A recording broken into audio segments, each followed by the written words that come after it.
Em nome do Pai, do Filho e do Espírito Santo. Amém.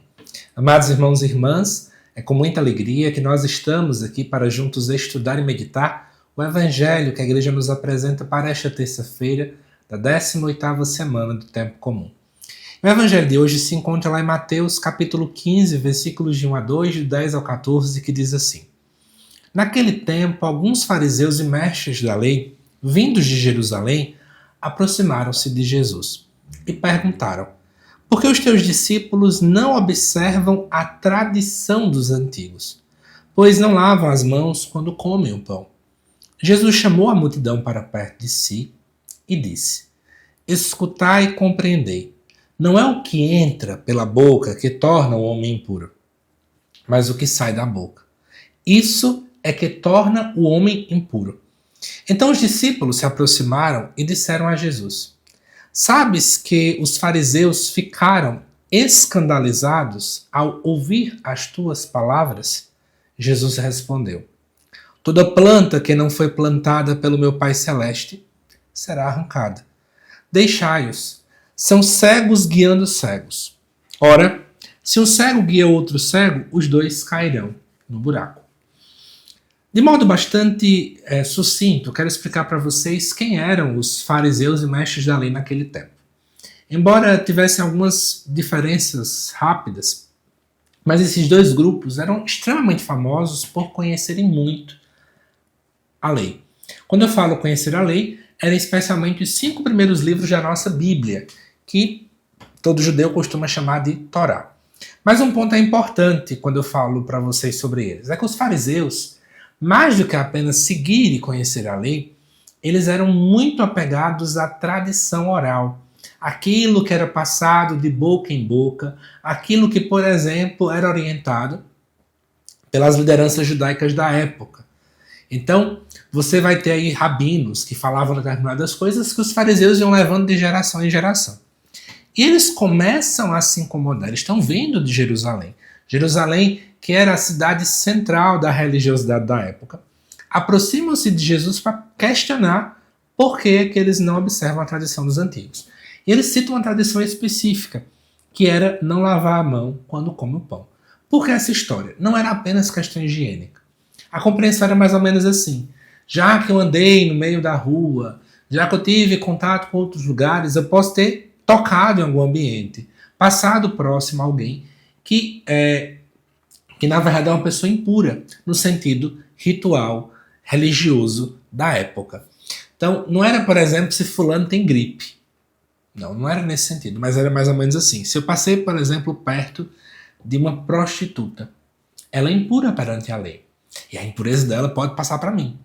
Se eu passei num leproso, a preocupação não era nem tanto se eu ia pegar lepra, mas é porque o leproso, ele era impuro também perante a lei. Se, por exemplo, eu cheguei perto de um publicano, né, ou cobrador de impostos, como alguém quiser chamar, ele também é impuro perante a lei. Então, qualquer grupo de pessoas, e inclusive também em objetos.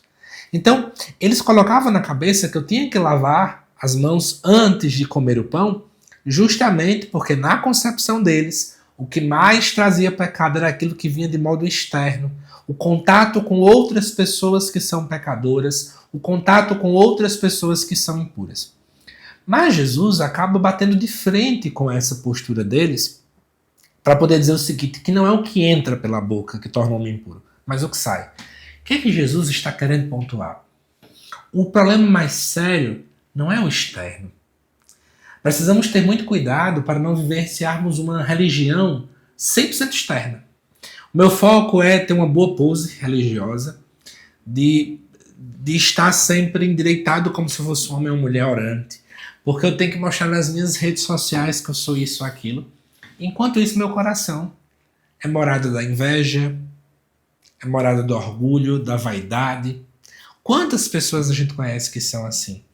Eu até digo mais a vocês, eu vejo muita gente aí preocupada até mesmo como é que, por exemplo, a sua paróquia ela é vista pelas pessoas. Olha a preocupação. Não é se a nossa paróquia evangeliza, se dentro da nossa paróquia as pessoas estão buscando deixar o orgulho de lado, viver mais a humildade. Mas a minha preocupação é como é que as pessoas enxergam. Nós podemos estar um caos, nós podemos estar bagunçados, mas a grande preocupação das pessoas é como as pessoas veem. E é engraçado, né?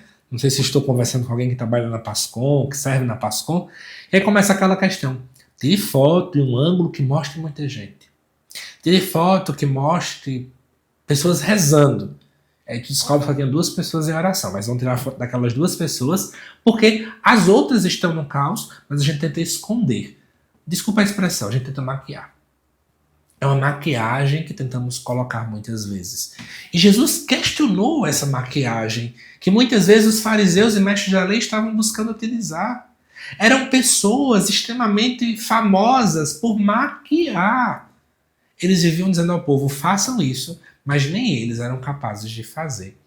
Só que, amados irmãos e irmãs, Jesus falou isso há muito tempo. E ainda hoje continua acontecendo.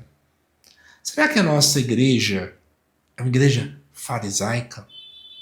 Será que nós somos uma igreja doutora em maquiagem, mas analfabeta em amor, em perdão, em humildade, em comunhão?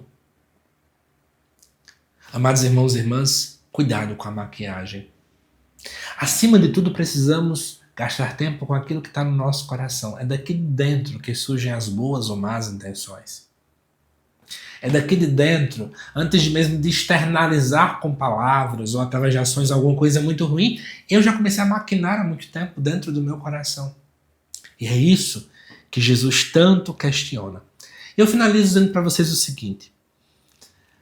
O grande segredo para sabermos quando algo vem de Deus ou não é observar se isso vai durar. Jesus diz no versículo 13, toda planta que não foi plantada pelo Pai será arrancada. Aquilo que contradiz a vontade de Deus vai ser arrancado. Aquilo que Deus não deseja de modo algum será arrancado. Porque, na verdade, quem é o autor da vida, aquele que sustenta a vida, é o próprio Pai. Ele é que sustenta. Ele é que cuida.